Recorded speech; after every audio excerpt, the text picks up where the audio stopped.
This episode of the podcast is brought to you by Applied Botanics, premium, consistent, and affordable wellness for all. Take care of your health and wellness, not only because the new year is upon us, but because you owe it to yourself. Each of their products features a specialized formula with targeted terpenes to give you a CBD experience that helps you live happy and healthy.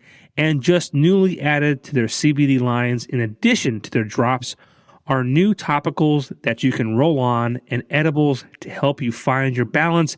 Visit appliedbotanics.com today and use code word Popko Project at checkout to receive 30% off your first order. Applied Botanics, live happy and healthy.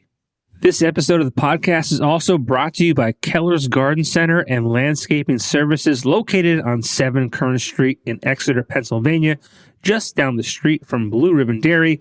Open through the winter, offering gift cards, poinsettia centerpieces, tropical holiday sleighs, pictures with Santa, and more. And if you are looking for snow removal services, they can take care of that too. Do not break your back this winter. Contact Keller's today and visit their social media pages for more info and hours of operation. My guests today make up the band The Maguas, an emo-leaning alternative rock outfit from Scranton, Pennsylvania. We talk about their most recent small tour, the upcoming release of their new EP titled Evergreen on December 17th, creating music videos for their single releases, upcoming shows, plans for 2022, and of course, how they navigated COVID-19. We also find out that Vinny from the V-Spot in Scranton, Pennsylvania compliments everyone, therefore rendering his kind words meaningless. All that more on this episode of the Popko Project podcast. Welcome to the show, The Maguas.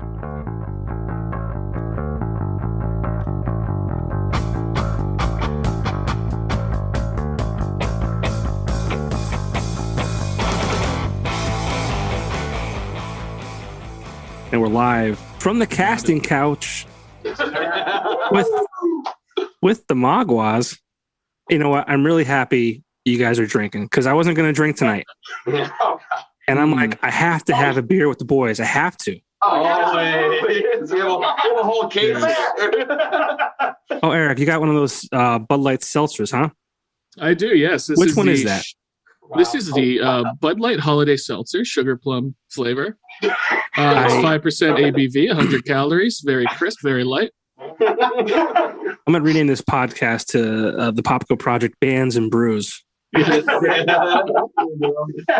I had the eggnog version of that, which wasn't terrible. It sounded like it was going to be horrible, but it wasn't bad. The cherry one, it tastes like those cherry cookies that are like that you get on Christmas, where it's like there's like a cherry in the center. Yeah. They're so good. Yeah. So beer with the boys. There we go. Cheers to you. That's right. Happy Thursday. It is Thursday, isn't it? It's Thursday, December 2nd that we're recording this live from the casting couch. Those of you listening, they are 3 of the members are sitting on a black couch. And if you're familiar with what a casting couch is, I don't have to go further. Jason's feeling me up. We're going to give you a play-by-play. Jason's feeling me up. And on the action here. You should definitely get into the specifics of the people that don't know. Yeah, exactly. We don't want everyone to be lost. Yeah, about to crack another beer. And Brandon is front and center. Bartending. Brandon is front and center and showing us his offerings. I think there's that blue ribbon in the middle. So, guys, what's going on? Well, not so much. Nothing. Excited to be here. Band practice. Yeah, I'm happy you guys took some time. I was looking back in time, and we did this. It was over a year and a half ago. Wow. It was end of April of 2020. Just as things were still kind of real weird. Yeah. And That's for sure. I remember it was the same format we were doing, and I wasn't sure if I'd continue doing it like this or what was going on, and you weren't sure if you guys would ever play a show again. Yeah. True. But you kept putting out new music. I think we were doing an interview it was the new release for Glum, which was the first bit of new music since your EP. Good beer. Good Beer, yes. Yeah. Speaking of which, Oh my God. We're veterans now. you really are, though. You really, I mean, and then you were, or maybe I was your first interview, or you were my first interview. I forget when I had that radio show that I keep talking about that I don't want to mention, but R.I.P. Rip. R.I.P. You've come a long way in a very short amount of time. Well, thank you. Yeah, thank you. Wow. It's been a while, right? It has been wild. I guess that's the best way to put it. When was that EP that released? Good Beer. 18? February 2019. February 1st, 2019. Yeah, February 1st, 2019. Yeah. We started with Dalton Lost the Socks, and it was like in October of 2018. Yeah. Yeah. Mm-hmm. So we're going on year 4 of like releasing music, Mm-hmm. which is wild. Yeah, I can't believe that. It is wild. Feels like forever ago. Mm-hmm. The world is wild. Yeah. But yeah, like I said, you guys didn't stop. I mean, you started the pandemic, released new music, new video, and you guys released new songs and new videos all through last year, along with your EP, which was called "Don't Tell Me." I wrote it down and I have it in my head. One of Us is Lying. Is that it? Yeah, Okay. that's true. I didn't even have to read it. But that EP contained a song which was called Sea Glass and Springsteen, which blew me away.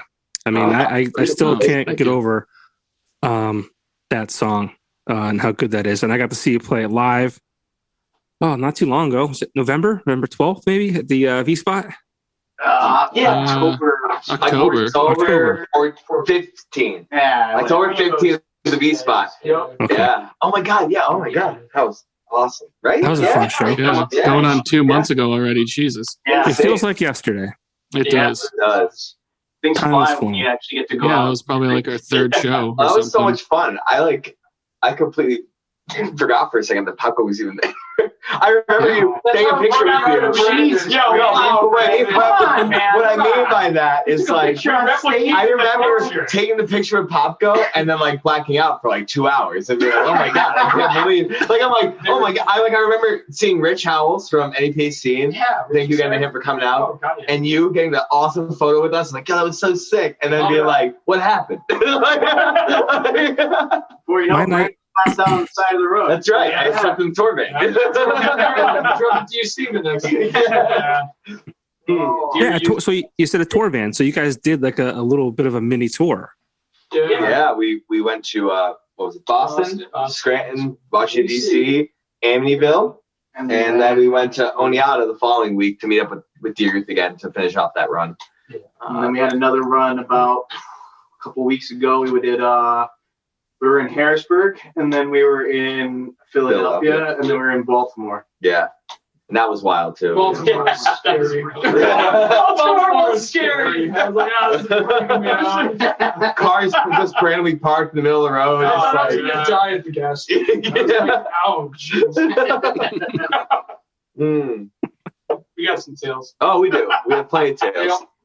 Yeah, we won't talk about those. We don't want them, have an audio documentation forever. Oh, they're PC. It was all good, clean fun, right? Mm-hmm. Yeah. Do bands party anymore? Do they get nuts? Some try. Some try for sure. I think what's funny, we were definitely invited to a couple parties. I think when in DC they wanted us to come back and party, and we were so tired from the past 2 days. We just couldn't do it. Out of time was really trying to get us a drink. We just couldn't do it. We went pretty hard the night before. In Scranton. Oh yeah, that's great. Yeah, so, I mean, anytime we were with Vinny at the V Spot, it's a party. that's true. Yeah. Shout out to Vinny. Yeah. I mean, he's a Sagittarius. That's what happened. He pulled up. I hadn't seen Vinny in like 3 years, and he pulls up and he goes, "Hey, can't believe you guys look so sexy. I heard you were in Boston yesterday." Yeah, he's like, "Look at you. You look showered." But what am I saying? I'm a Sagittarius. That's how I opened it up the first time in like 2 years. It's Vinny. I'm starting to think that Vinny tells everyone they're handsome and good looking. I thought maybe. Like less and less. The more you get to know him, I still love it. It means a lot to me. Well, I thought it meant a lot to me too. I was like, oh wow, like I have one guy rooting for me. Yeah. And Well, he makes you feel so special. Like, so personal. Like, you specifically look handsome. You know what I mean? You always have video in your corner. While he sings metalcore songs from behind the bar. That's my favorite part. he kept taking me in the back room. Yeah. So you guys have been there. Yes. Uh-huh. I always feel... Did he feed you? No. He fed me. Here you go. Next time, you gotta make sure he feeds you. That's important. Yeah. I'll give you like slices of cheese and some pickles. Yeah. Well, that's fine with me. I always feel weird going back there though, like because like people like it's not like it's a it's like a back room from a back room. It's like you're in the bar and people are seeing you go back through this. Yeah, you're right there. You're right there. Like, oh, what are they doing back there? Nothing. Oh, is that a stranger going to the kitchen? Blowjobs. Definitely blowjobs. Blowjobs. That's blowjob energy. Last time I was back there, it was for the Steamtown Awards. I put a banana down my pants and made him take a picture of me. There you go. I haven't seen that picture yet, but that should definitely be the cover of this podcast. Yeah, I'm a little upset that I haven't seen that. You know what? Maybe I'll text him right now and say, "Hey, send me that picture There you go. of my banana dick. I need the banana penis. Send me that banana dick photo." Understood. He may not remember. I don't know. That's true. Yeah. I kind of hope he has no idea what you're talking about. He'll be like, "New phone. Who's this?" We'll see. We'll see what he says. What's today? Thursday? He might actually be working. I don't know. Yeah, it could be. But so 4 of the Maguas are in one room. Eric's by himself. Eric, do you have COVID? What's going on with you? No, I just live in Carlisle. Okay. All right. I'm glad you're healthy. Thank you. You as well. You don't have COVID, right? No, not yet. Good for you. I'm waiting for the day. Like it's like I got to a point where it's like, can I just get it and get through it and get over it? Like I'm just like I'm sick of like always like, like over my shoulder looking like, where is it? Yeah. That's how I feel. Yeah, that's true. Oh, shit, I don't want it. So wait, Dalton, you have COVID? You had COVID. Yeah, They all did. I gave him COVID, yeah. Recently. So 2 out of the A couple months ago. 2 out of the 5 had COVID. Yep. Mhm. Yeah. It's not Scumbag. quarantine. Fucking scumbags. Fucking dirty. You guys making out? Yeah, We weren't before, but once we both got it, we're like, oh, might as well. No other We're options. already here. Just double it up, I got vaccinated and boosted, and I'm like, nice. I still don't know if that's enough. Like I don't even know if that's like. I mean, Well, now you got Omicron. Yeah. Omicron's making its way around. You got Ultron, Omicron, Megatron. They're all there. Dude, they're using Greek letters. I looked it up. Really? Yeah. Yeah, they're trying to make it so that they don't blame any country where it originates. So they want to use Greek letters to be like, we're not going to call it like this thing. We're not going to blame like France for this, Yeah, Right. Right, of course. So just blame Greece, I guess. Yeah. They're Greek letters. I mean, Omicron sounds pretty metal. It sounds like a transformer. Yeah, cool. Mhm. I mean, it's just a big O, though. It's a Like bonus. you kind of want to stay away from. You hear something like the Omicron variant's coming. Yeah. At you. Sounds intense, right? Yeah. It literally just sounds like Transformers. Yeah. I think I saw them open up for Breaking Benjamin a couple years ago. The Omicron variant. They were good. Pretty metal. Pretty metal. It's a cover band that only plays Sick Puppies. Yo, that Omicron variant. Sick Puppies. Just Sick Puppies cover. Yo, Sick Puppies is a great band. Before the lead singer left, Sick Puppies had their 15 minutes of fame.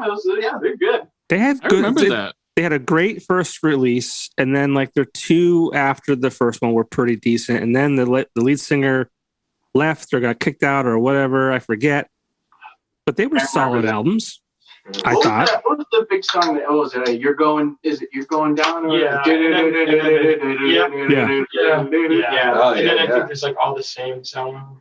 Mhm. Yeah. Yes. That's That a great first song. album was. Yeah, sure. It's a Sick Puppies. It's a great cover by You're thinking of too many. Yeah, that's what I was thinking of. Too many puppies. Oh yeah, That's what I started thinking. about Primus Too all many the time. puppies. Too many sick puppies. Maybe they had Corona before it was cool. Yeah, Mhm. probably what it was. Yeah. Well, I mean, you guys you released new music April of 2020, and then you had no way to kind of support the release of that outside of maybe you did some live streams and things like that. But I mean, I hate talking about. I'm glad we were able to laugh about COVID, but I mean, I hate talking about it because I'm just sick of it. But it's also it's had a huge impact not only on your lives, but everyone in the world. It's a worldwide pandemic. But I mean, talk a little bit about navigating 2020 as a band, not being able to tour, not be able to share your music like you're used to, like in front of an audience. How did you guys get through it? Because I mean, I talked to a lot of bands, and I was really concerned about artists in general, just because that's an outlet for you guys, and that's a way for you to release whatever it is. Like that's just part of your lives, and then when that's taken away from you, I mean, that's obviously a big factor. So, talk a little bit about 2020 and how you guys got through it. Yeah. I mean, I think it just forced us to find different avenues to promote ourselves.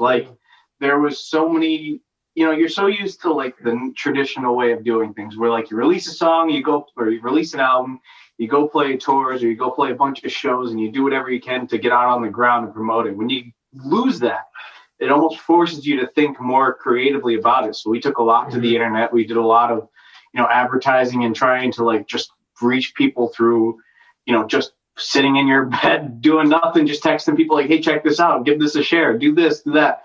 And luckily people loved it and, they helped us out a lot. I mean, but I think it was almost good in a way because it opened up a lot of avenues we weren't even thinking about beforehand. And now we have, tours coming back. And we have the avenues we learned during the quarantine. And I think that it only helps us moving forward at this point.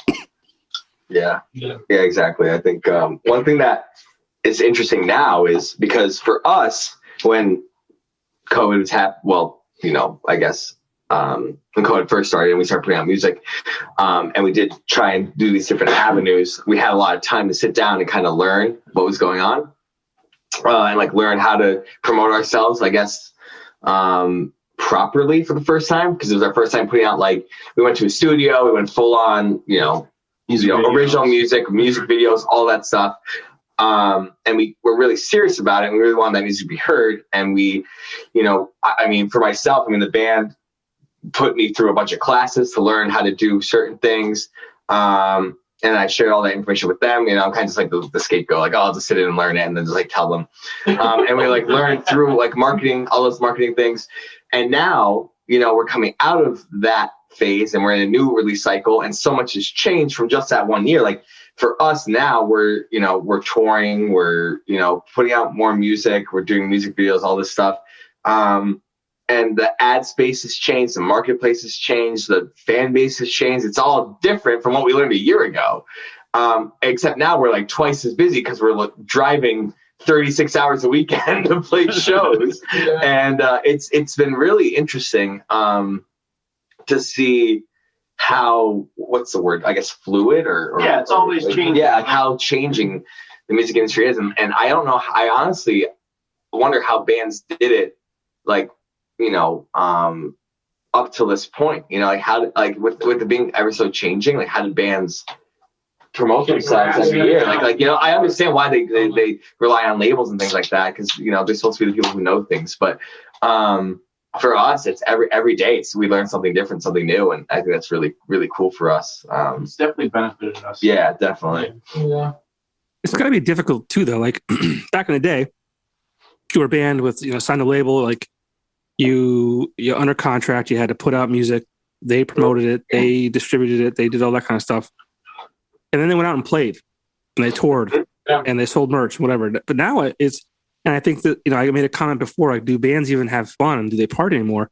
Because I feel like if you're in a band and you're trying to make music as a career, it's more of a business now than ever before, just because there's so many factors that go into it, whether you're doing it DIY Because signing a record label, I don't think is as glorious, I guess you could say, as it was 30 years ago. Yeah, absolutely. But there's so many things you have to do. I mean, you have to be able to create content, post to social media, you name it. Like, there's just so much going on. Whereas, like, you have to really be on top of your game. Mm-hmm. Definitely. Yeah. I mean, this is like, the thing is, like, the labels themselves, like you said, aren't as like glorious or as prestigious as it was, because there's so much more to it than there was before. Like, there was a lot of publications and stuff back, in the 90s and the 2000s that you had to hit. You had to hit those to make it, and you had to hit certain areas and certain, now you're dealing with the internet. You're dealing with like so many more people at your disposal, and there's so many different avenues you can go about it. There's a lot more to learn.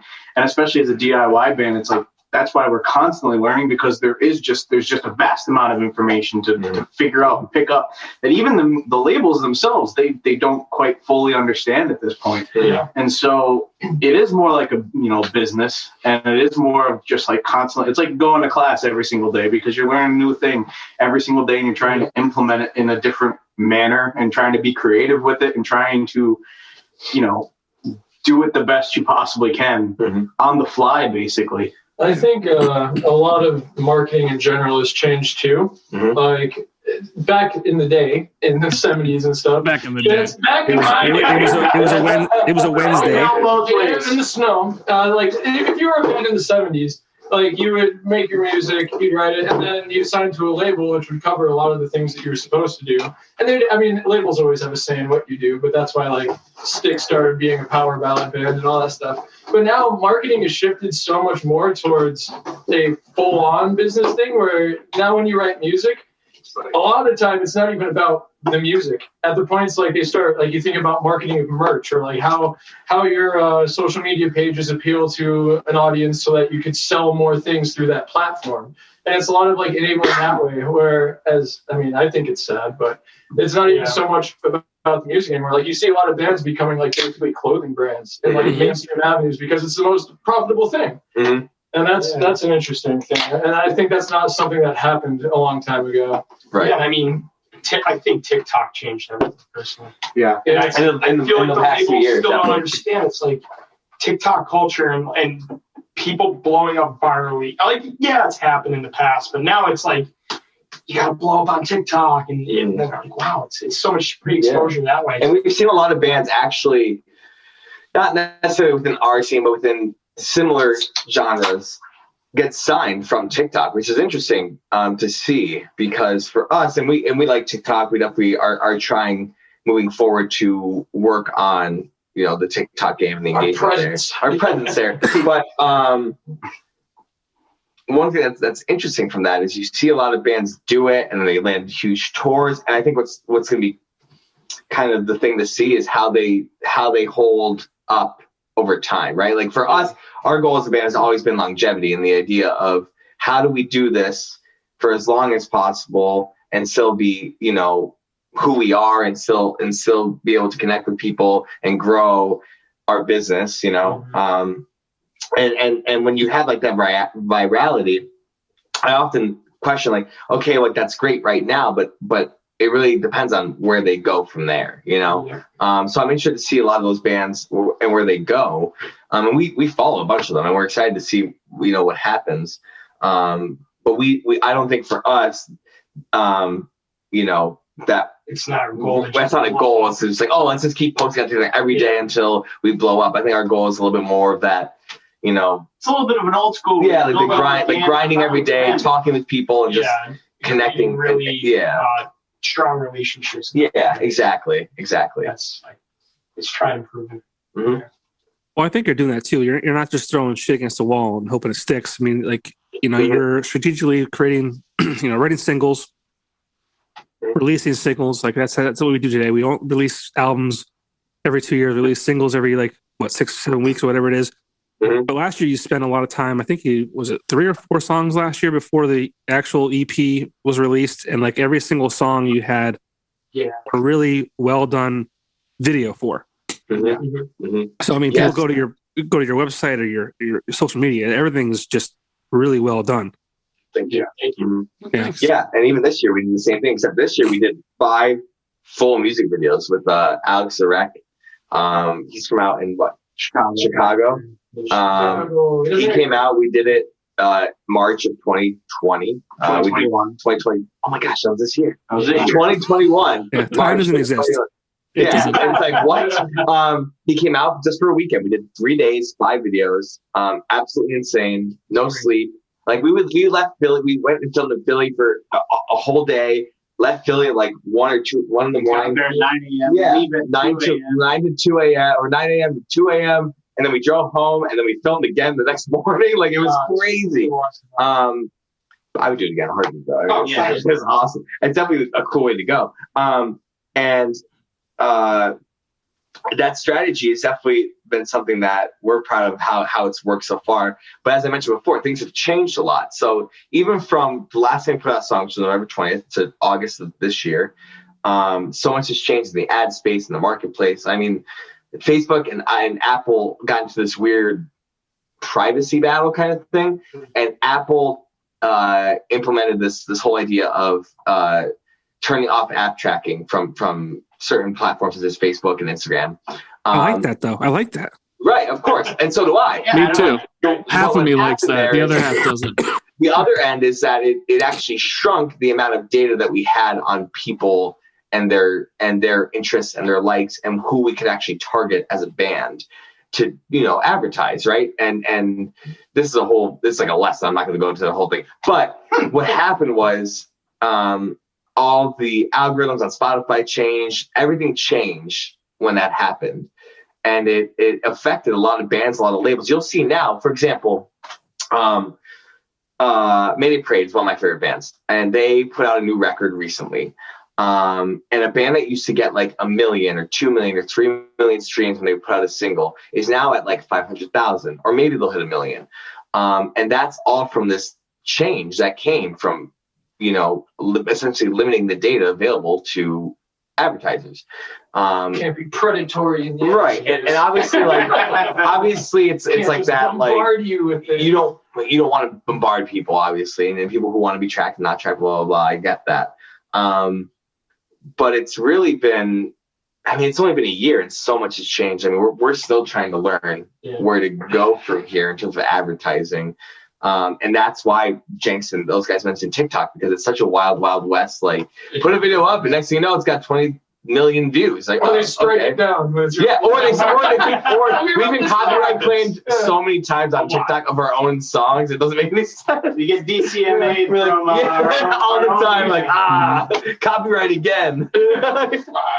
It's just been wild. 2021 is an interesting year.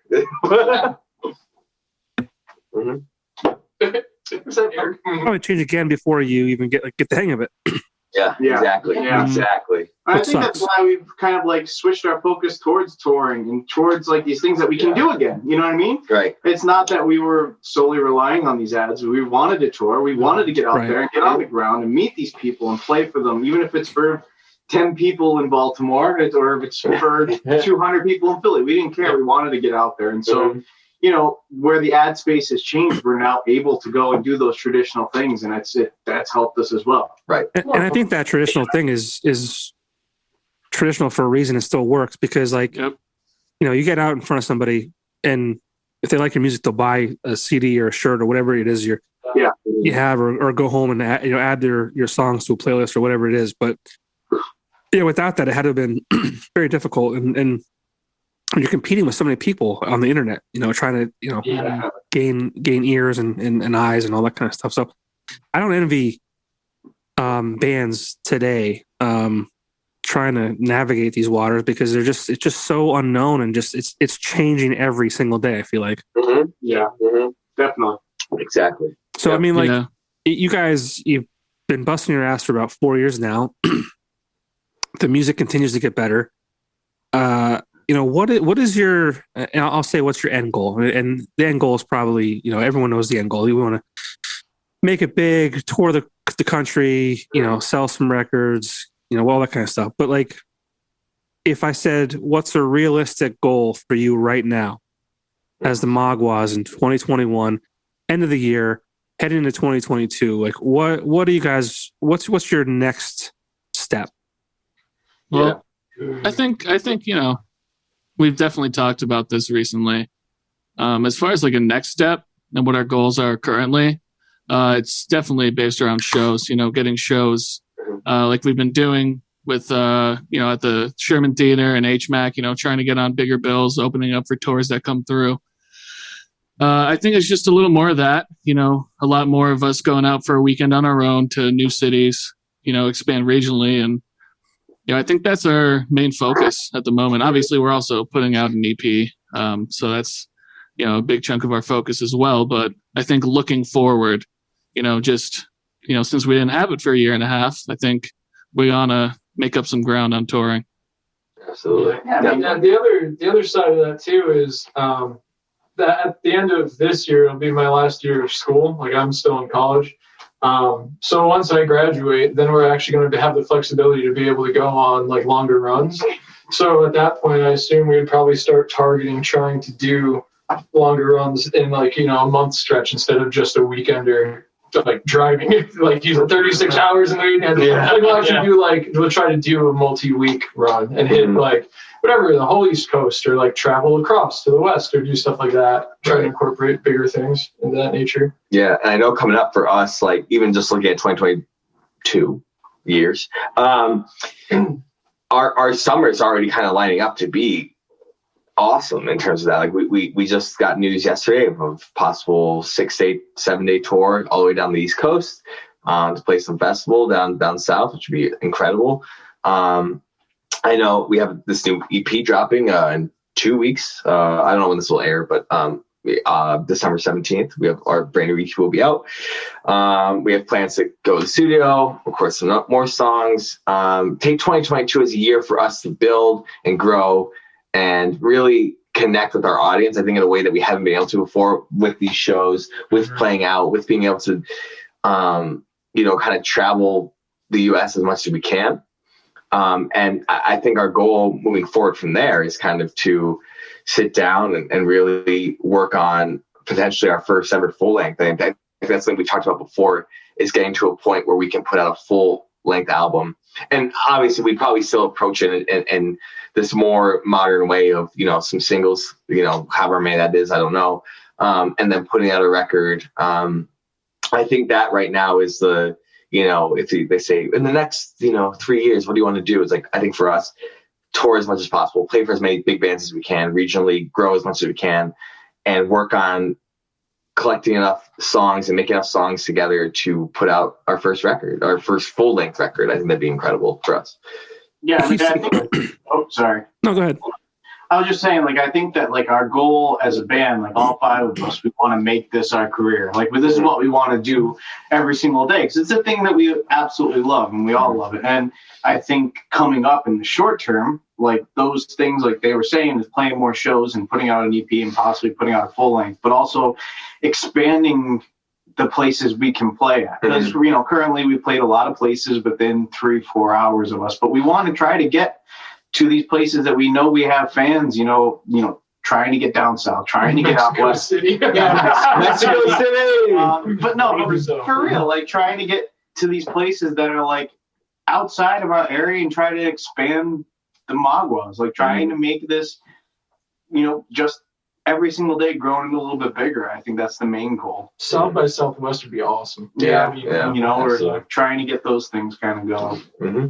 There was a band locally who had an opportunity to play South by Southwest in 2020. Really? Oh, cool. Yeah, I think that was a great opportunity, which was obviously, didn't happen because of COVID. Yeah.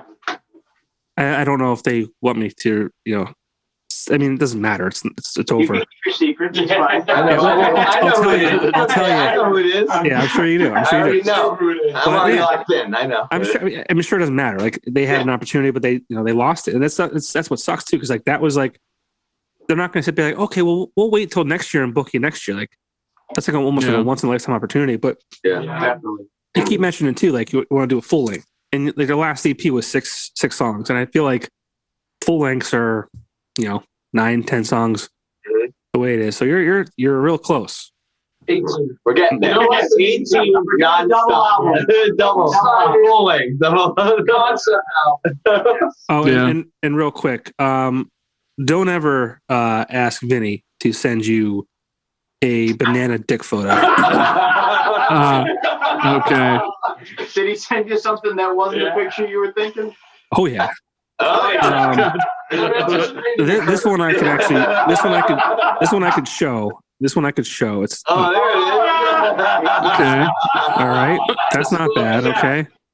Yeah. The other one, For the listeners at home, can you describe what's happening in this one? listen to this podcast. It's a banana between two scoops of ice cream on a plate, and then you can see the person who's holding that plate, their toes, their half their foot. I cannot show the. If I had the ability to blur things out on video, I would do this. But it's a big old dong. Let's just say that. I can't believe I have to see it again. But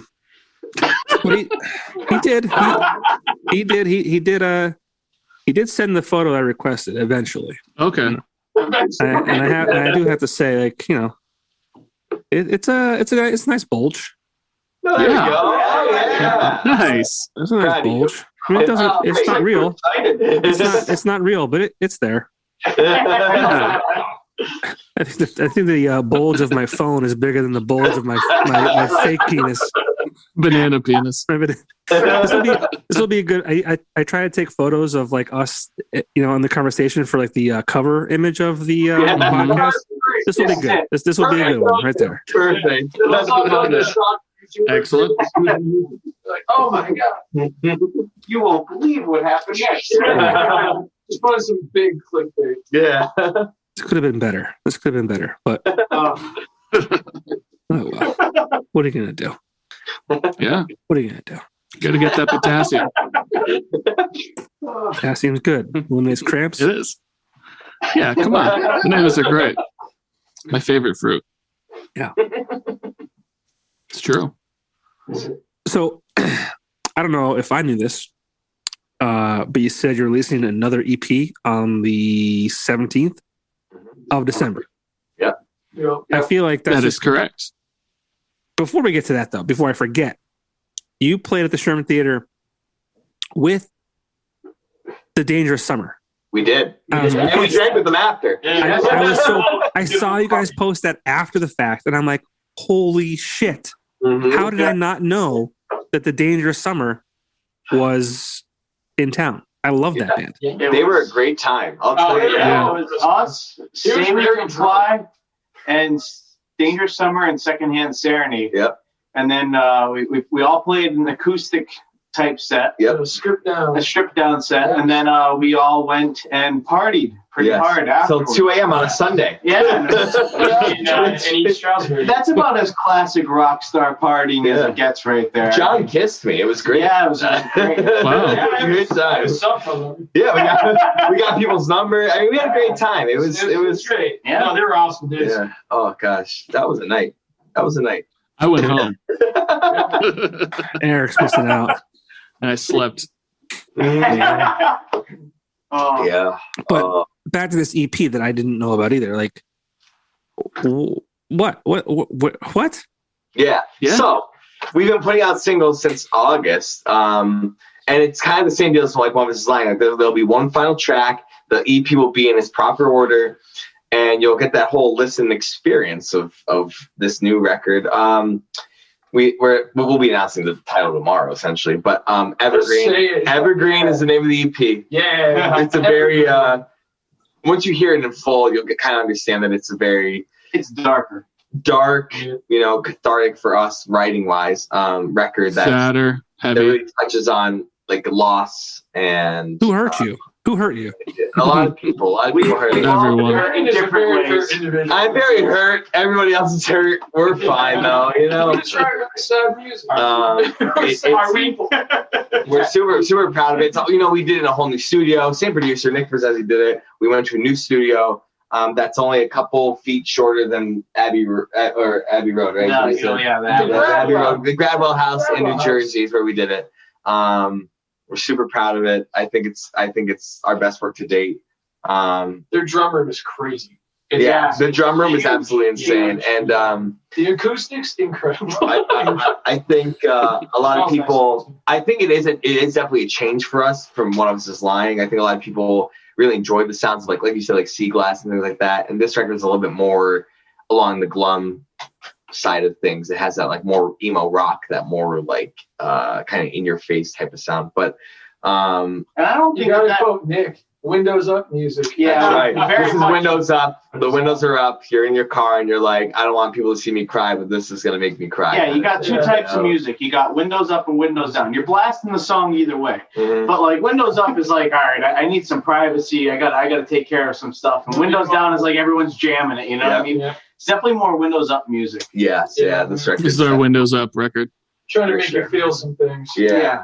But I don't think that like just because this album is darker, it precludes us from doing things like Sea Glass and Springsteen in the future. Right. I mean, the thing for us was this album was very much a experience based on the last year and a half. Mm-hmm. You know, there's a lot of darker themes because the last year and a half has been super dark. I mean, we've all personally had a lot of things happen to us that have, caused us to feel these emotions, and we've all kind of put our heart into this music to make it feel hopefully more authentic, because we really had a lot of it was a really cathartic experience for us going into the studio, getting together for the first time, and how long we had to write a lot of this material through Zoom and Discord and random stuff and sending stems here and there because we couldn't get together as much as we'd like. And I think that a lot of the music itself you could feel the nature of the sadness, and it's I'm really proud of what we did, and I think that it really conveyed how we were feeling in the moment, and at times still feeling.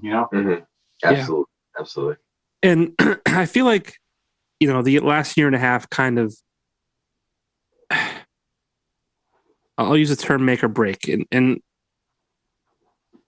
there's bands that I know that didn't make it through the pandemic because they couldn't get together or whatever it might be.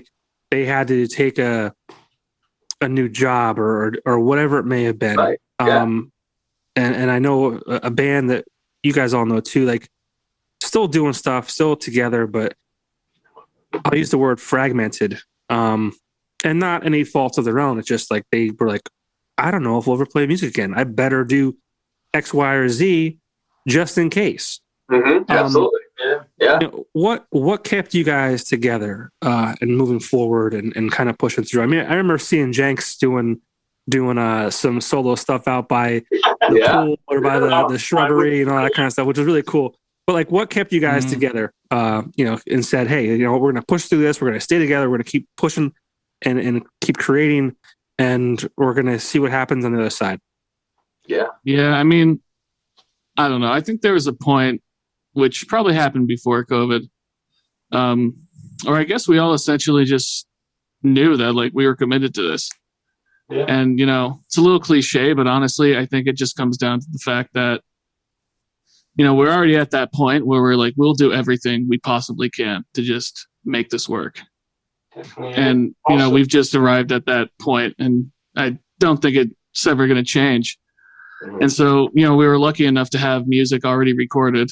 That's a big thing that we had that we're super grateful for, because, I mean, we were looking to tour that summer and, start growing in that way. But we had the music and we were able to sit back and be like, all right, what do we do now?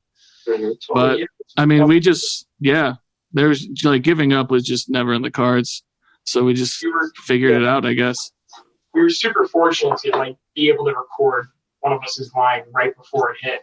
So we already had a surefire plan. Like this was happening regardless of anything. Like, the world ending did not stop us from putting out Glom and all the songs that you love on that album. And we just rolled with it the best we could. And we, like we said before, we were able to, it was such a learning experience in the marketing space and promoting online that, and we spent, we weren't able to get together all the time and practice or write, but we spent a lot of that time doing other stuff like how can we get this exposed to as much people as possible over the internet. I think the other side of it too is like we're all really close friends. That's exactly what I was going to say. So Yeah, even if we helps. weren't acting as a band, we would still be getting together to hang out. So it's just like, why just use that time for band stuff? Mm-hmm. So, I mean, I don't think there's ever been a point where we all sat down and realistically thought that there was ever going to be an issue. Yeah. Right. The most intense I'd say any band conversation has ever been is just planning around how to come up with the money for something. Right. Yeah. Mm-hmm. Because a lot of it is,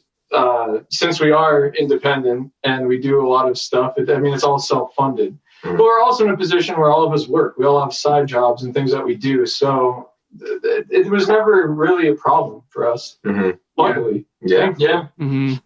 And I mean, like, just having, like, your best friends all being on the same page as you, like, I think it creates this thing where, like Jake said, like, we were never going to give up because it's all of our dreams. Mm-hmm. And, you know, we had to do things that we weren't, you know, we all had to take jobs. And we all We're had to proud of.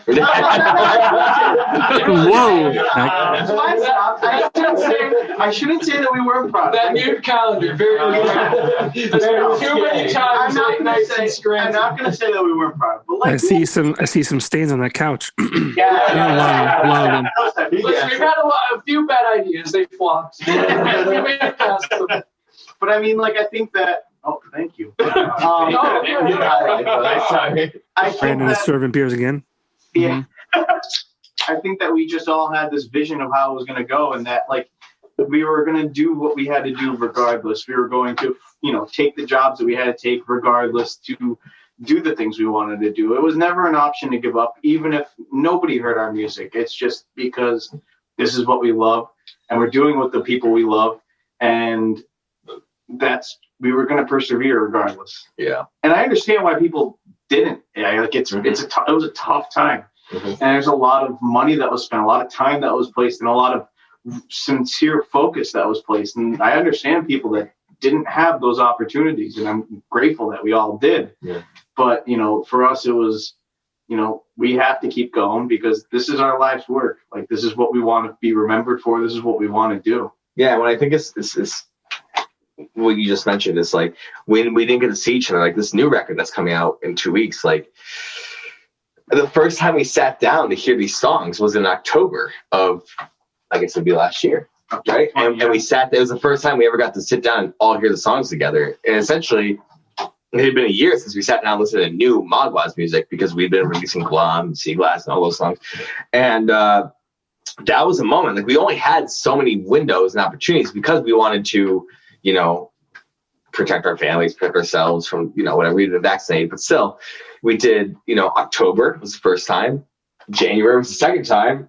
And then March was the third time. And that was it. Like, we didn't see each other. So a lot of this, like you said, like this pushing of our music really came down to each individual member's dedication to seeing this band through to its fullest vision. I think that's one thing I'm most proud of with us, is that we really, you know, regardless of, you know, what we can offer to the table, each member is so committed to giving their all, regardless of what that is.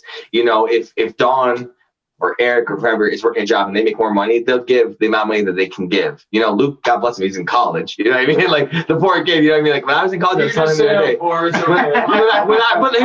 When I was in college, I worked like 3 jobs, and I barely had, like, you know, X amount of dollars to give to something like this. But Luke will give it. You know what I mean? And I think that's something I really appreciate about our band specifically, is that we want it so badly, and I think we really do care about each other so much, and we want to see each other succeed. And I think that's a really important part of the dynamic of our band, is like, it's not just about us, it's about, like, I want to make sure that these songs are heard. I want to make sure these songs get everything they deserve. And I'm super thankful for them. There's very little ego between the five. It's the Church of Maguas. Yeah. That's right. It's all proportionate. Yeah. Percentage of what you got. Give it up. Let's go. 10% of your income. The tax man. Let's go. Hey, let's go. Come on. It's the first of the month, guys. Like all the brands said, it helps that we're all like best friends. Because being in a band, you sacrifice a lot of things, you know. Mm-hmm. Every weekend we're going out, we're grinding, Mm-hmm. we're making some long drives, and it's a lot of sacrifice, and it, you know, monetarily it's expensive too, Mm-hmm. with equipment and everything, and having like the proper stuff. And I don't think I would be able to do it if I wasn't surrounded by my best friends. Right. I agree. That's how I feel. There's not a lot of ego between any of us. We're all willing to do what it takes. Even if like it doesn't matter who gives what, it doesn't matter who drives here or drives there or does what they have to do, because the 5 of us are on the same page, and I hope that continues for the rest of my life, to be honest with you. Yeah. That's how we fight foot odor. Eric's foot odor. One thing that I picked up on was you said you had side jobs. Yeah. Now, typically, when you're in an independent band or you know, a DIY band, the band is the side job. You have full-time jobs. No, I don't think any of us view it that way. No, Yeah. I'm not even commenting on. Maybe you guys do have full-time jobs and work 40 hours a week and then do the music as well. But like the fact that how you worded it, saying that the jobs you have are side jobs, I thought was very cool. Whether you meant it the way it sounded or not, it probably came out just a matter of fact. But the fact that you guys kind of look at your lives in the band as this is our full-time gig, whether or not we have a full-time job. It doesn't matter to me. I know last time we talked, poor Luke was fucking slinging vodka and You're kidding yourself when you think the state has my soul. No shot. It's always a side hustle. Fuck them. That's a valid point. I really think it's a valid point, because like me personally, like I have a full-time job, but that doesn't mean that it's what I want to do. right. This is what I want to do. Like, And that's why I brought it up. I thought it was cool how you worded it, because that just shows how dedicated and how focused you are on the band, on yourselves individually and as a team and best friends and things like that. So I thought it was just a really cool way that you said it, and I don't think it was on purpose, is what I'm getting at. Absolutely. Second nature. Yeah. I mean, it's just the perspective we all have. Yep. Making money is just a means to living. A lot of my buddies, and I don't know about you guys, like from college, think like this is my full-time gig. Yeah, a lot of people do. Yeah. It's like, not quite. They actually do. I'm like, oh, Hey man, that social media and that internet, it can help you be perceived as however you want to. Mhm. When you treat something like it's your full-time job, and when you treat something like it's your career, it'll eventually become your career. Because if you have the talent, if you have the dedication, you'll get there. It's just about getting through the tough spots of it. Yeah. Dress for the job you want. That's right. Exactly. That's why we dress like shit. No. No, you're in Maguas gear. You're the cat's meow. We're down bad, man. It's rough. I'm looking to make some extra money. Listen, give out the address. dress for the job you want. Oh God. Oh boy. Oh man. Got a short memory and a lot of dedication. Yeah. Take whatever you want. So you're all best friends. How did you guys meet? I don't think I knew that. School. I don't know. Same high school. We're all Valley View graduates. Within it, we all graduated in 2014. Us and Eric, and then Brandon graduated the year before us. Yep. But I mean, we've all known each other. I've known Jenks since I've been 6 years old. I've known Eric and Luke since I've been in grade school. I've known Brandon since high school and middle school. Like these guys are the people that I grew up like. Even if we were not in a band, even if we weren't doing what we're doing, these are the people that I'm hanging out with every single day regardless. I think it just makes it so much easier to be in a band because we know how to tolerate each other's bullshit. We know how to, we know how to interact with each other. So like those car rides aren't unbearable because we're hanging out with each other regardless. So we're gonna get through this. Yeah, the other thing that's kind of funny about it is it's almost like serendipitous because over the years, like some members have basically forced other members to practice the thing that they now do in the band. Yep. Like Dalton was the one that told Jenks to pick up a guitar, and now Jenks is a guitar player, and in the band is one. I was with Eric and told him to join choir and got him in with my voice teacher, and now he's the singer of our band. Yeah. So like over the years, we kind of like basically forced people into the roles anyway. So, I'm using now. Yeah. That's funny. That's real funny. Yeah. I assume you guys make time for some lady friends, right? You're hitting on some sensitive stuff. Oh no! Two fifths of the band are recently single. And, Oh man! So you're saying Uh, that's where the music comes from? Yeah. Well, A lot of heartbreak. A lot You of need that. You need I that. wouldn't say it's where it comes from, but it definitely hits the nail on the head. Listening to it It's a now. driving force. Yeah. Keeps it going. Yeah. You know, we just put ourselves in terrible situations, so when we get burned, it just fuels it. Like, we shouldn't do this. Let's do it anyway. Yeah. Let's see where this goes. But I mean, That's a fun game. Yeah, definitely. we all make the time we have. That's right. That's right. Rock and roll, baby. As long as they know. As long as they know from the start. Listen, we're going somewhere.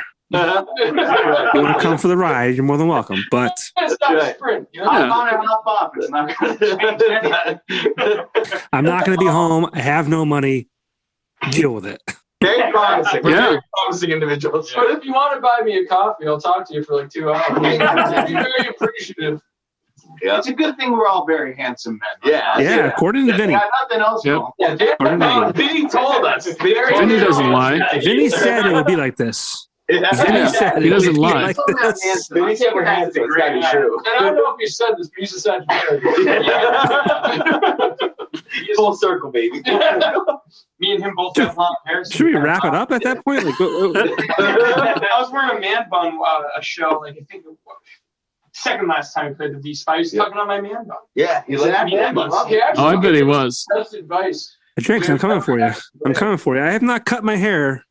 Well, I have not cut the side of my hair. A little bit of a mullet going on. I here. love Oh, There it is. yeah, okay. I think I said something like, I was like, holy shit, you're I think you did. I think you did. Yeah. Like, a lot of guys are like, "Yo, dude, what is with that hair? That's awesome."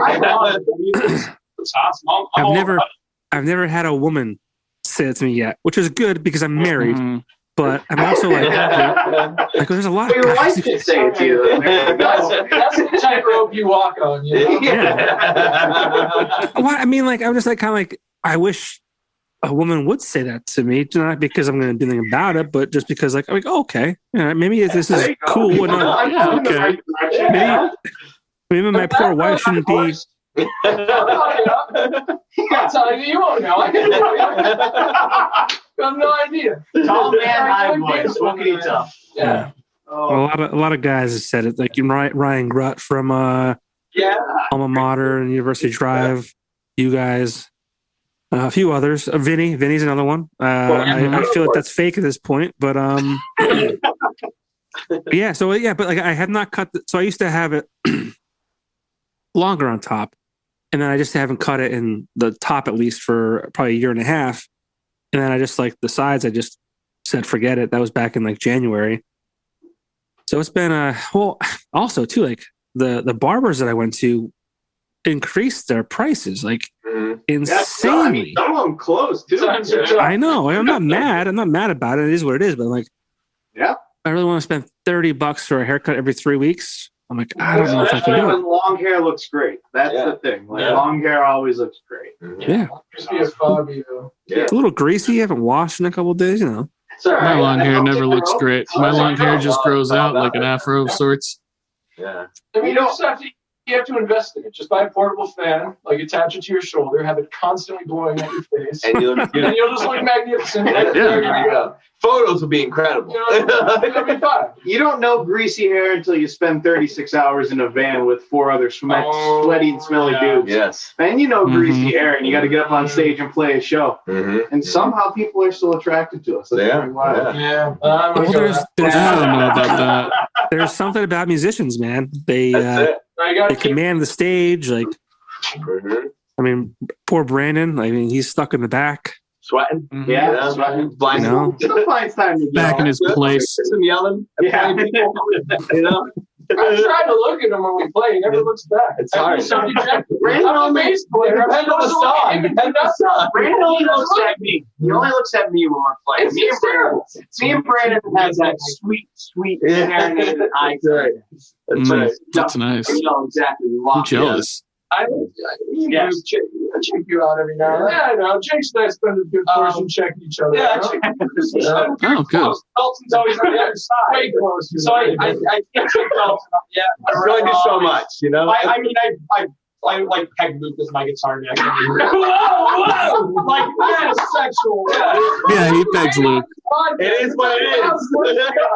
And they're taking it to pegging the guitar. Come on. Run to the casting couch. To the neck. We're on the casting. You promised me you wouldn't tell anybody. Oh, Jesus. Neck of my guitar. This is not The Maguas X-rated. You know, this always gets out of hand. Yeah, we're getting wild here. Sorry. All good. It's all good. This is why I like this. I do off the squack. Like, he does. He hits me on the spot. But after the show, I'm like, Luke, I'm sorry I whacked you during accidents. The best part is when he did I it. do it every time. He still asks, like, did I hit you with my guitar, man? I'm like, yeah, you will twice. I don't know. Nobody checks me out. That's all I gathered from this. Yeah. Yeah, man, you're front and center. Yeah, that's Everyone right. checks No you one- out. I was checking you out when you were out. Ooh, yeah. At the V spot. Yeah. Okay, I noticed that hair. Let's talk about you a little bit. Let's talk about you outside the Maguas. You started a podcast as well. I did. Yeah. Oh, Yena podcast. Yena. I know. I see you, Hell yeah. Hannah. Mhm. So what's that all about? The Yena podcast. You know, we're sitting around and we just sit on Discord and fucking bullshit for hours, like on a video chat on like a random Thursday. It's just like, we should just make a podcast. And so we did. Why And not? it's pretty much, you know, that's it. It's just us bullshit. It's like, you know, just a fucking No, but It's the podcast. Yeah. Not yeah, making jokes, and it's like vaguely tied to NEPA. but it's That's like pretty it's much it's kind of produced. Oh yeah, Yeah, it's just- came out. yeah. I do my thing there. The worst Yeah. things possible. Just from being a musician, I just like, well, I'm gonna make it sound good, or at least try. Yeah. But No, that's cool. yeah, we just show up and bullshit, and we do the crazy intros. The cold opens. Yeah. Yeah, the cold The opens. SNL cold open. You a fan of Larry Tuchus? Larry Tuchus. Larry Tuchus. No, you mentioned cold opens. It reminds me of SNL, Saturday Night Live. You guys also mentioned about putting together songs on the EP that kind of go together. What are your thoughts? Adele just recently released a new album, and she I don't know if you ever heard any of her interviews, but I would encourage you to check those out. The one I listened to was with Zane Lowe on Apple Music, but she's really cool. Like she's, you know, she'll let the F word fly, and she's just like, she doesn't give a fuck about anything. Yeah. And she was like, you know, she's like, I'm not making music for those fucking TikTokers. I'm making music for people who are like, you know, my age. I'm 39, but like, you know, mid to late 30s, early 40s, and things like that. And I think it was cool that she forced Spotify to eliminate the shuffle option on her album, just so that people could listen to it from front to back. Because I think a lot of musicians, like maybe not today, but you know, when I was growing up, they created an album to be listened to from song 1 to song 12 or whatever it was. Yep. That I only brought it up because you mentioned cold opens. Well, that's how we do that too. Yeah, we do the same thing. Yeah, I think we've always Yeah. had the goal of like when we're writing, like this is a good opening song, this is a good finisher, this is a good middle one, Yeah. and like even this EP and the last one of us is lying. Mm-hmm. We really took that into account. Maybe not so much while you're writing the song itself, but as you're building the album, you're starting to see where everything fits together. Yeah, one of us is lying actually does tell a story from the first song to the end song. It does. Yeah. And it's not super intentional, but I think that it's subconscious in a way where we always write in the story form, like a storytelling, and you know, whether that be like the story of someone's emotions going through certain things, or whether that be the story of like a breakup or something like that. Oh shit! And I was wondering. I'm sorry. No, it's fine. I was like, what is this? But Flavor change. I think it's really cool when artists can still do that. Because like I'm a fan. Yeah. I grew up. My dad was like a big '80s metal person, one of the first albums that I ever really got into was like Operation Mindcraft by Queensryche, which is a concept album. And things don't work if you don't listen to it from song 1 through song 15. Mm-hmm. And I think that we've always kind of had that idea of we want this to tell a story. We want people to listen from front to back. If you don't, that's fine. You could hear it as a single and you can still see. Yeah. No, well, you can hear it as a single and still like the song. But I think that we've always had that idea of a storytelling album. I think it's really cool what Adele did where she took the shuffle away because it's the way the album was written. Yeah. First of all, say what you want about Adele, but Easy on Me is a fantastic. Fantastic. I love that vocal. Like, the first time I heard it, I'm like, I'm singing this. I don't give a shit. But what I wanted to say is that's the one thing that really, really makes me upset about music listeners in today's day and age is like, since there's such a push on single releases and artists typically only give you one song at a time because that's what people want. Mm-hmm. It frustrates me when people like don't know an album for like what it is. They don't listen to an album like front to back. Like sure, not every album, like every song is great. Yeah. But the whole entire point of it is like there's a work that someone spent time making all those songs. Mm-hmm. And it's nice to listen to an album from front to back and say like, oh, like I could think this album's a 7 out of 10 or whatever. Mm-hmm. But half the time you just have people that listen to like the top 3 songs of the album and then just move on to the next thing. Mm-hmm. Or like, and I think a lot of that is because of Spotify. Like Spotify, when you go to an artist page, it's the top 5 songs, and it's the top 5 from whatever collection. Right. And it's I don't know, like I like to have conversations. I'm like, I think the August and Everything After is like one of the most perfect albums ever. It's awesome, and like it's annoying because I think it's like a dying breed of people listening to an album as a complete work. Mm. Yeah, and that just makes me sad. I wish more people did that. Yeah, I mean, I'm gonna pause you right there, real quick. Just a pause. Just a pause, okay? I'll be right back. Okay. Oh, okay. No problem. I'm gonna piss my pants. You can't see that. Jeez, Eric, stop. Have you ever heard of the thought experiment where there's a person behind like a closed wall, you can't see them, and you get a reward for pushing a button, but that button causes that person physical pain? Like pop culture has done it in media. You've gotten off the rails. Whatever. I'm really confused. We're back to the podcast. I'm trying to cut to the core of the human experience. All right, like cut me some slack here. This guy just doesn't get it. He doesn't get it. Yeah. No, but I agree with the albums we were discussing before, like just that were created to be listened to in a specific order. Yeah, I mean, I think of it as like an artist's painting. Like you could take a section of that painting and say, like, "Wow, this is really beautiful," but you're not going to get the full idea of what they were going for unless you look at the whole painting. Totally. And so, an album is the artist's painting. It's not just the single. It's not just this or that.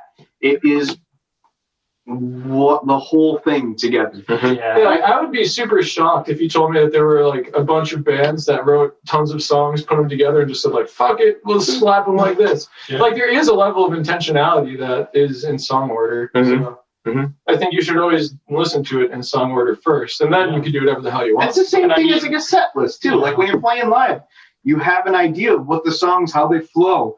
How it works from beginning to end. You don't shuffle. You don't have the opportunity to shuffle when you go to see a band live. And like I don't think it's a bad thing to have no shuffle when you're listening to an album.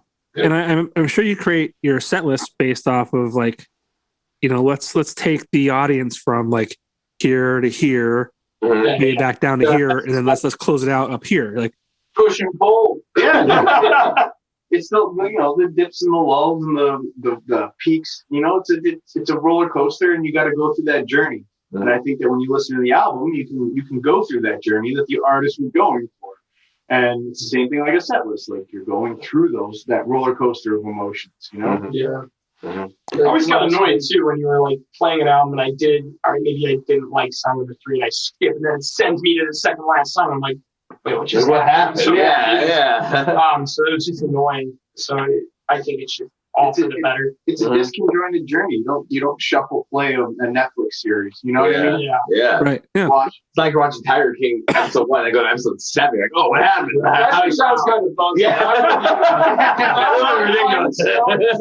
It's chaos. Like a Squid Game. Oh my god.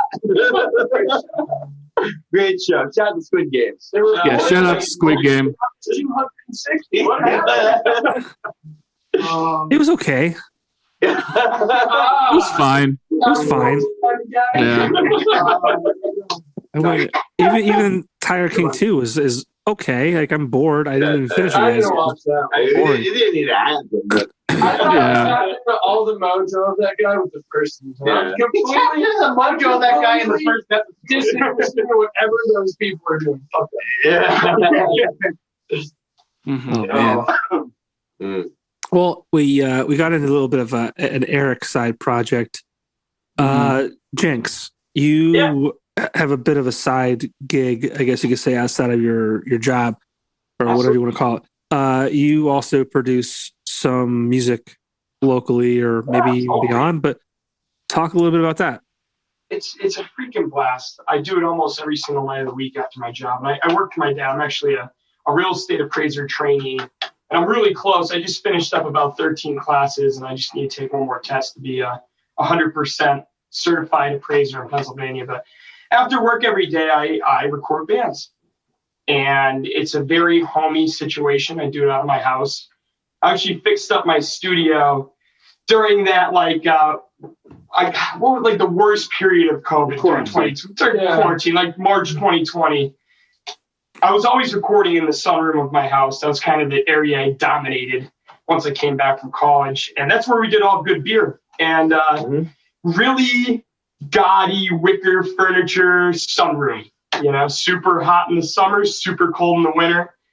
And we had the time to fix up the whole room. So I ripped the carpet out, put nice vinyl flooring in, put heat in there, actually soundproofed it professionally. And I started just recording bands. I just started reaching out to people. Not then, but in the summer when people were starting to come around a little bit more, I would have people back in small groups and we'd work together. And it kind of just grew by word of mouth, client to client. And every client I've ever worked with has stuck with me, and I'm busier than ever. And I'm super grateful. And it's just a great side income to support the band and support myself. Yeah, Cat Matthew. I'm sure you met some of the people I work. You probably know them all. I work with Tyler Dibble of Reminiscer. Yep. Cat Matthews. He's fantastic. A good buddy of mine too. Chris Gratz and Beth Evans of the Chris Gratz albums. Yeah. It's so good. It's hilarious. I kind of just threw myself into working in all these different genres like country and yacht rock, jazz and yacht rock and pop punk and everything. I've done a lot of really, really, really cool projects, and I'm just it's been an interesting 2 years, and that also keeps me busy. So yeah, you said Christian Gratz from the Frost. He's incredible. Yacht rock, right? Like so good. If you haven't heard dude. So when I had that radio show, R.I.P. He submitted some music, and initially I'm like, this is like Michael McDonald stuff. Like, I'm not sure. I'm like, this is exactly this is like time capsule. And what Al did was called it 1981, and he's probably my most challenging client because he is incredibly particular. Like everything we used on the album, and I'm doing another album with him, is based off of the year it's inspired by. So the last album was 1981 I did with him, and every effect we used on that album and every synth was from that year. That's fucking sweet. That's awesome. That's so damn cool. You know what I mean? It's like 70. Yeah.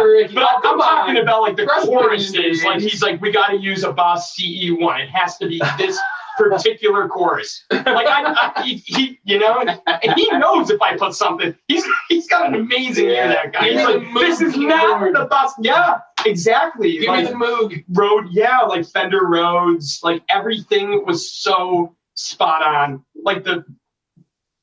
It's just crazy. And he's a fantastic composer, right? He's incredible. He's The dude, Love Light is I such a am great not. song. It's so good. Like, I guess Friday night. Theory of Right? Life. Shine your Oh yeah, light. it's Such a great song. And you know what? All these people I work with have become like super good friends of mine too, which is also great because I see them like every week. And you did a split EP with Flowers for You. Yeah, that was a long time ago. Yeah. I think he took it down. I don't know why. Did he really? It disappeared. Yeah. Was that Luke? Was his name Luke? Yeah. Uh-huh. It disappeared. Yeah. Bummer. Yeah. That was good. Yeah. But it's been awesome. It's Good. been awesome. Good. Sure. But you guys have all been doing your own thing and your collective thing. It's been fun to watch. I mean, obviously, you could tell that I've been creeping on you. I creep on you. I expected nothing less. It'd be a little bit. Yeah. I'll return the favor. Yeah. We'll share the podcast. Ask for likes. Ask for follows. That's what I need right now. Yeah, of course. I'm halfway to Joe Rogan right now. So Yeah. Nice try. Okay. I don't even know what that is. Please comment. Helps the algorithm. Oh. yeah, I mean, it would have been a lot for me to like pull all this up. You know, if I just like reviewed things tonight before we did this. Obviously, I follow you guys. I love what you guys do. I'm proud of you. I'm happy for you. I want to see you guys get to the next level. I will always be a supporter of yours, till the day you guys cease to exist. And I hope that's never. But yeah, I am a huge fan of the Maguas. I think this area in northeastern Pennsylvania is too, and I hopefully beyond this as well. So. Thanks, Yeah. likewise, my friend. Thanks so much. If there's one thing I know is that I love Johnny Popko. Yeah, we love you, Popko. All right, the Maguas and Vinny love Johnny Popko. That's what I've learned tonight. That's all that It's matters. a hell of a threesome. We'll get it through. Threesome, that's like 6. It's like 7 of us. 7 of us. Ah, technically. We're gonna fucking ruin that casting couch. Oh my. That is Oh, broke. that's We need a awesome. full 7-person bathtub episode. The Maguas Premium. Yeah, subscribe. It's a Patreon. It's a whole Yes. thing. You gotta pay for this. You do. I'm bummed out because I did that one with Vinny in September of 2020 before I launched this platform. Well, same platform, different name. But yeah, that was fun with Vinny in the bathtub. Oh, yeah. That was one of my favorite things ever. Yeah, that was. It was so hot. It was so hot. They did a podcast in a bathtub. Yeah, we They were both in a bathtub. It's such a great idea. Like it's Yeah. like I think what's hilarious about that is like you could pitch at the bar stool and they would take that to like $1 million thing. Like it would be ridiculous. Well, so like I'm like I think there's something here, right? I have like because when I knew at that point, no, maybe not. It was close to that point where I knew that alt natives was going to be put on hiatus, which I love. I love that. I love that. I made a post the other day about it. I made a post the other day about it, like saying like, I was told by the upper management and the powers that be that when I asked like, is this still a thing? When will it come back? And then I got the we'll see. And like as a 30, I think it was 37th time, like I'm not a fucking dummy. I know what that means. I have a child. Like I say it to my kid now. It's like, yeah, we'll see, because that's like the most powerful phrase you could say to a child. Because they're like, oh, okay, they didn't say no. I'll leave them alone now. Yeah. I'm like, no, this is not gonna this is not gonna come back. This is a foolish thing to do. Like you have I think the most. It's not even a pat on my own back. It's like you have the most supportive outlet in our area for local musicians, and you just want to throw that away. You just want to throw it away. Yeah. I mean, there's 2 other shows on the radio currently, which upsets me, and not because of who they are. Like I think the X does a great job, and Lazy E is great. I love him. There's another guy I won't even mention by name because I think he thinks he's relevant and he continues to play stuff that's 20 years old. I'm saying what I'm saying because like I would do the best I could to keep my finger on the pulse of what was happening now. Yeah, I remember reaching out to you hey, Brandon or whoever I was talking to on your Facebook page, I saw you releasing a song on Friday. Yeah. Can I play it, a week early, or can I play it for the day after? Yeah. I would purposely and distinctly reach out to you and try and do that because I wanted that stuff to get if you're pushing it online, I wanted to be able to support it through, there's a Saturday night show at 9:00 on terrestrial radio, but I wanted I wanted to at least support it, right? Mm-hmm. And I don't think it's being done now. There's bands that to this day, since I've been gone, Kelly Clarkson, they're not being featured on either of those stations, which I don't know if the X has, they have to keep it kind of heavier. I don't know. Maybe they have to be. Maybe they're told to do that. I'm not sure. Let's test it. I'll make a soft rock ballad. I get it on there. Oh my god. Well, no, I'm saying like I would literally I would play country. What is this, Brandon? You shake this? I'm sorry. I just got whacked in the face by Yingling. Brandon, damn it, I missed it. I missed it. Sorry, we were in a terrible. You just got pumped. I just needed a shower. I will say, during that time, and so much, like I said before, so much has changed. I think one thing that kind of has changed for us locally is that, I guess, lack of exposure in that realm. I think, we're so fortunate to be able to do this, the podcast with you. And again, we're so thankful that you have us on here. But I mean, when I was in college, I think that's around the time when I really kind of got into, focusing again on the music scene. I loved, your show, and I loved everything you did. And I think once we had that opportunity to be on it, that was a big moment for me personally. Yeah. And now we're at a point where that opportunity isn't really presented to us much anymore. And it's not, I will say too, like we haven't reached out or done anything to promote ourselves in that aspect as well. But on the same end, like for me, promoting those weekends when we would be on your show, like that was a fun time for us. Like we'd be like, hey, like and I know my mother, for example, she's, she does what she can to support the band, but she's not like, she's not going to go on Spotify and stream us like a million times. But she used to sit in her car, this is a true story, and call me when you would play us on the radio. Yeah. And she would say, hey, I just heard you on the radio. She's like, I just sat in the car in the garage and just listened because that's what she wanted to do. And that meant a lot to me. And I think, I would love eventually, I don't know what the future holds, but for something like that to come across for you personally, because I think you do care a lot about the scene. I think obviously the podcast is fantastic. I would love to see it have its own space where it's like you have your podcast, you have your radio show. Like I would love all of that to happen for you.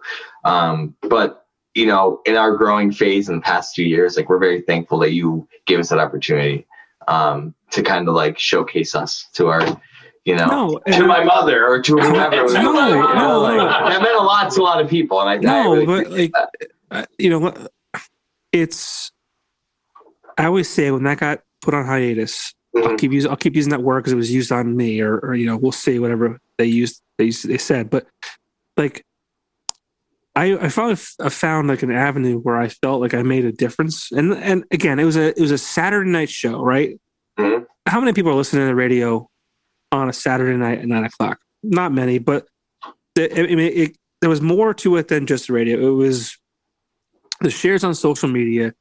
There was you guys always shared it when I told you I was playing your song. So thank you for that also, because not everyone did that. I mean, a lot, like 98% of people did, but like that meant a lot to me, whether you knew it or not. But like, again, like you're saying, a little bit of support has fallen off, and I don't think it's because I don't think it's any other reason that.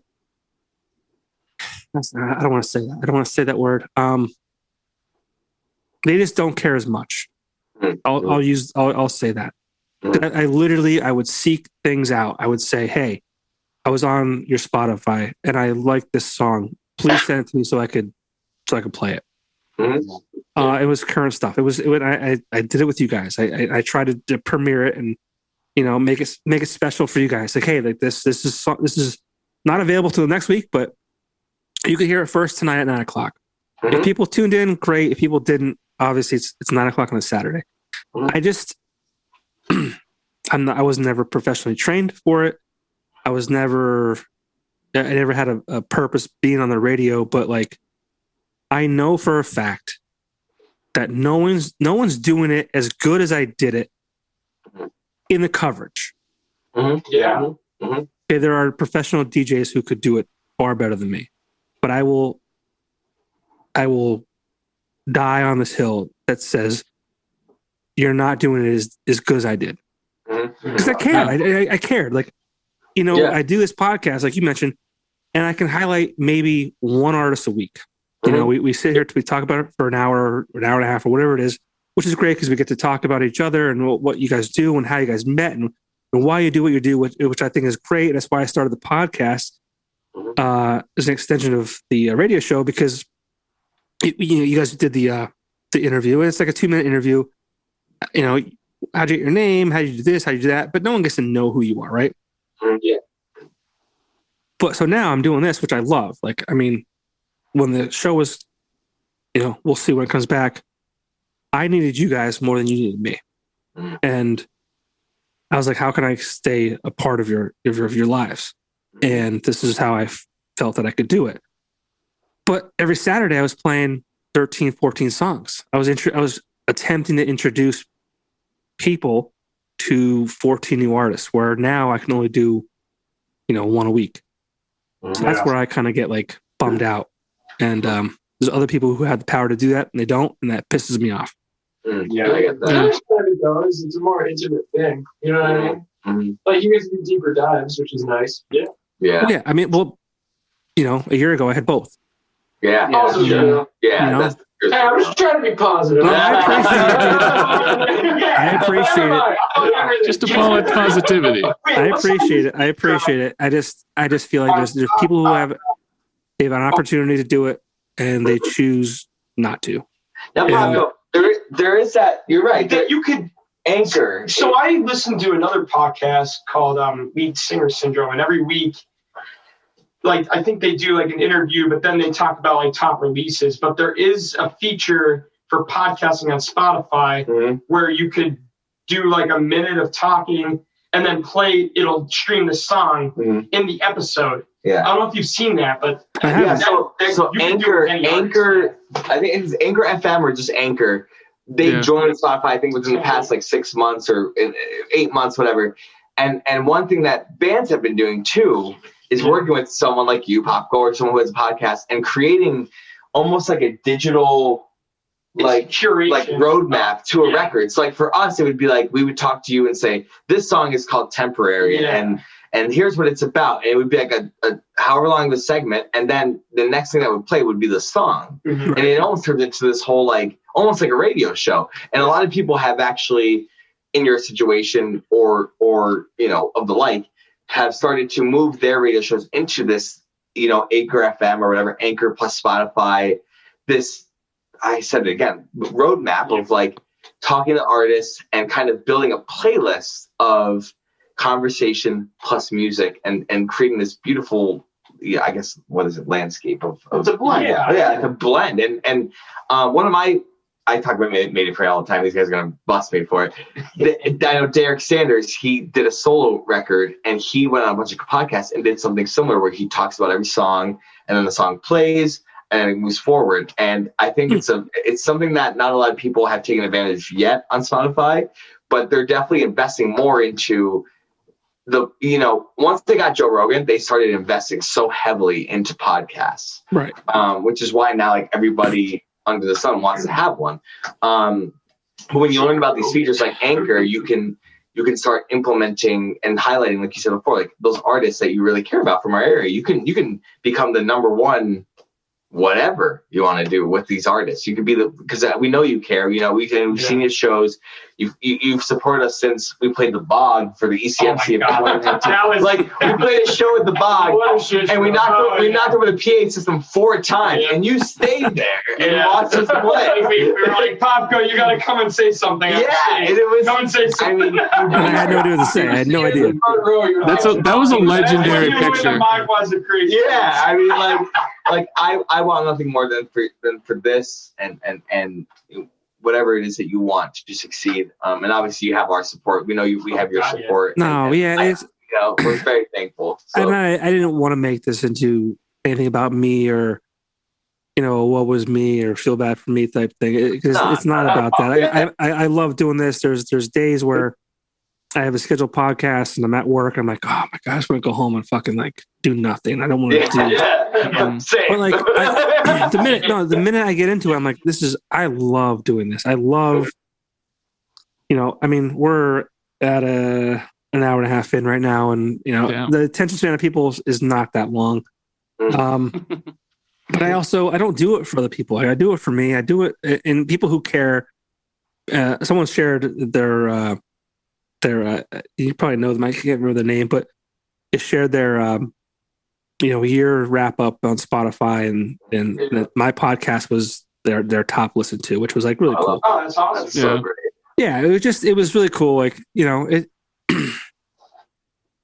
it's hard, man. Like I mean, I do none of this for any financial gain. Like even the radio show, I didn't make a dime doing that. My primary job was sales. I literally did that because I love you guys. I love the local scene here. I would put any of our local scene here up against anybody in the country. Mm-hmm. Yeah. Whether you guys lost or not, like I would. I'm like, nope, this is the best. Mm-hmm. Yeah. Here's the opportunity. If the talent here does it, great. If not, I don't care. Like I will do it. And that's just kind of what I'm trying to do and trying to be a part of. So, I mean, that's all I have. Absolutely. And I'm thankful that I have people like you guys that are very talented and that I could talk to and hopefully help push forward. So we'll leave it at that. Sorry for going on a tangent. This show's about you guys. Oh my God! Yeah. Popko, We love you, Popko.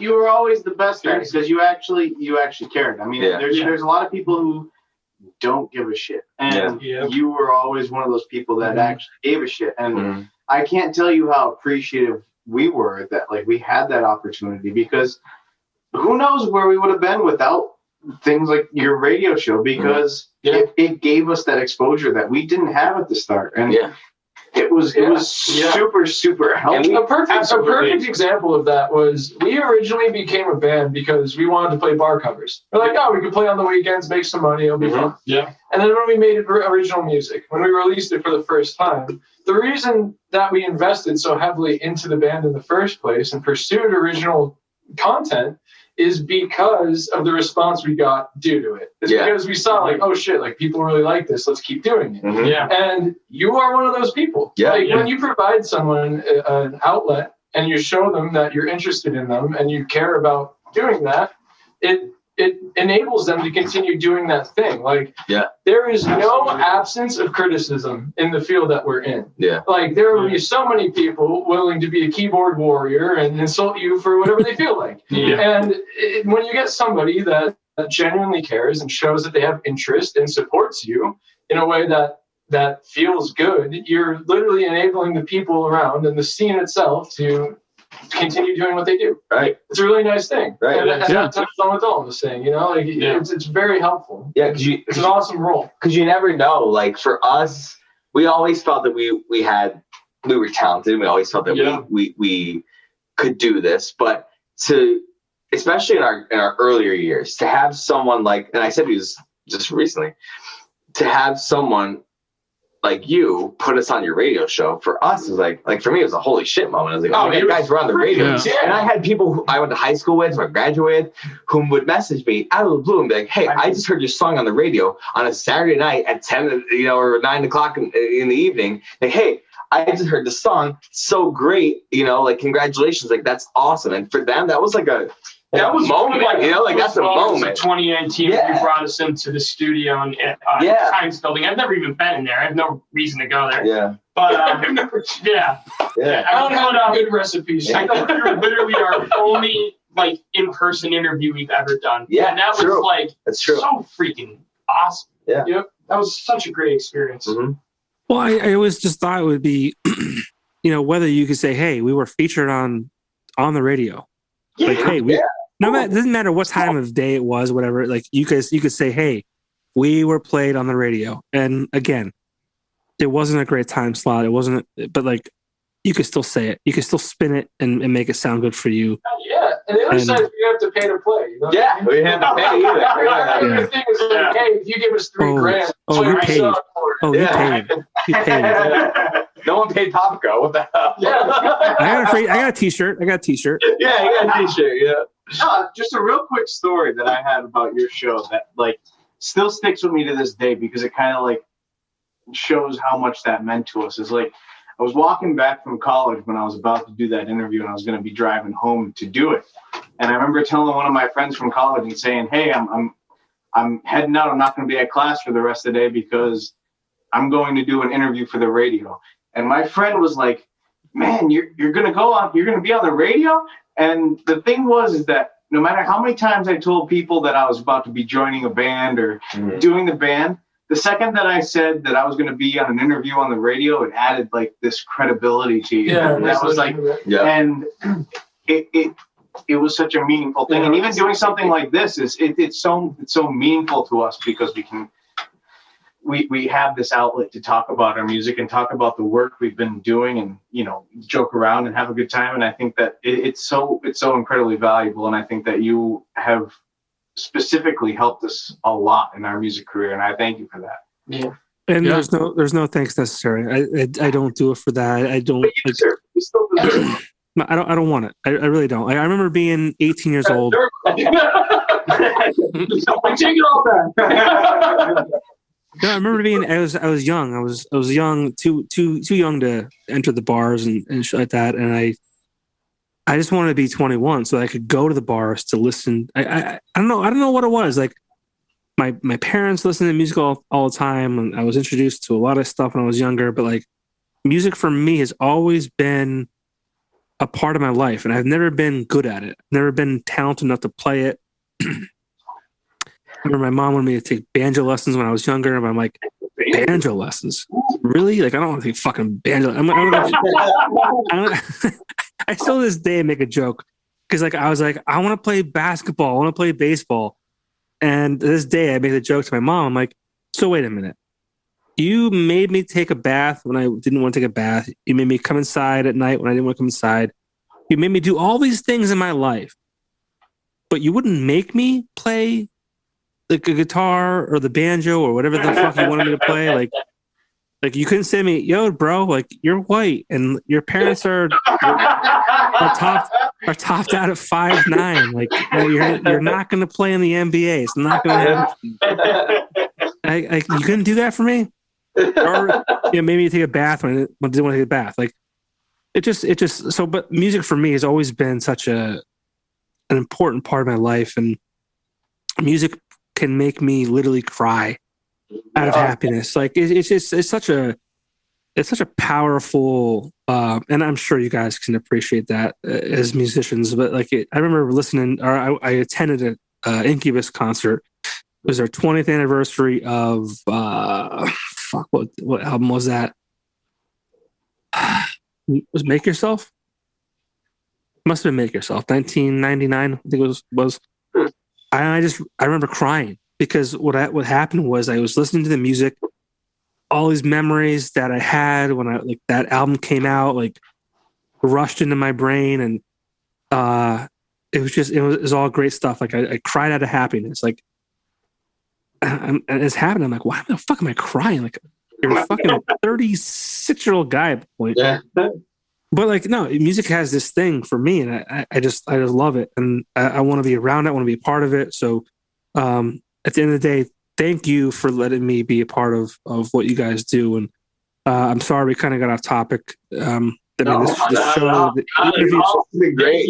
Yeah, we're having a blast. it's about you guys, and I want this to be a piece of content that you guys can share and be proud of, and help you promote what you guys got going on. And sorry, I kind of tail into this. What I think is important is like at the end of the day, I think this whole segment that we just went through has been about like supporting local artists and local, people, just like I think at the end of the day, we both see. We're the same. We both care a lot about this region, the scene, the music in our area, and the people in our area. And I think that's the most important part about this whole segment is the fact that we do want to support everybody as much as we can, because we know, we're here, we're in it, we're living it. We know how hard it is to, even make it big, go an inch in this, a slight dent in this industry, and to have people have each other's back. Like, I think it's super important. And I think that's what this whole thing comes down to, is just supporting each other and making sure, like, through the good times and the bad times, like, we have each other. And I think that's something that's very, it's such a staple of the Scranton area. Like, we definitely support each other and love each other as much as we can. And we're super thankful for the opportunities that we're given. I mean, music's a community, man. Mm-hmm. Music really is. And I think that's the reason that you cry at a concert, the reason that you feel the emotions, because these artists, and I have an artist specifically in my life that have really created that emotion, because it's stuff that they're going through. It's relatable. It's a community. The people that like the same music, the people that like the same scene or the same area of music, you really create this super community. It's like a blanket of warmth. Like it's really just a magical thing that I don't think you experience in other art forms or even other walks of life. That is, and it's really special. It's super special. Yeah, that's the word right there, special. Mm-hmm. Absolutely. So again, sorry I took over there for a minute. Oh, don't worry. Tell people where, if they're still listening, still watching, tell people where they can find the Maguas on social media and the streaming platforms. Everywhere at the Maguas. Every social media. MAGUAS. That's right. The Maguas. Mm-hmm. We have we have all new music videos on our YouTube page. We post literally almost every day on social media. If it's not on a post, it's a story. At the Maguas, our fan base is very supportive, constantly there. If you're looking for a new family or a place to come and feel welcome, I think the Maguas is the place to be. We have a lot of people who, we've met through all these shows, like Harrisburg and Philly and Scranton and Boston and wherever. We had someone fly out to tour with us. That's right. We had people come from Arizona, Nevada, who've come out to see us play. And I think they're some of the most welcoming, most loving people we've ever met, and we're super thankful for their support. If you're looking for something like that, this is where it's at. Come and join us. We would love to join you. And if you're a band in Scranton, or if you're a band locally, and you want to come chill with us, or you want us to come chill with you, we're totally down. We're just that kind of band that wants to play, have a good time, and share a couple brews, even though I'm out of all my brews. We're not to share at the moment. Yeah. Well, they're no good if you don't drink them. Yeah, exactly. So that's it for me. Well, check out the Maguas. New EP coming out December 17th called Evergreen. Streaming everywhere, Spotify, Apple, all that kind of stuff. So check out the Maguas. And guys, thank you so much again. I really appreciate your time. And I hope this is as much fun for you as it was for me. Thank you. Nothing better, brother. We'll do it next week. See you next week. Same time next week. Permanent guest. All right, I love it. Excellent. All right, we'll see you guys. All right, we'll see you. See you, man.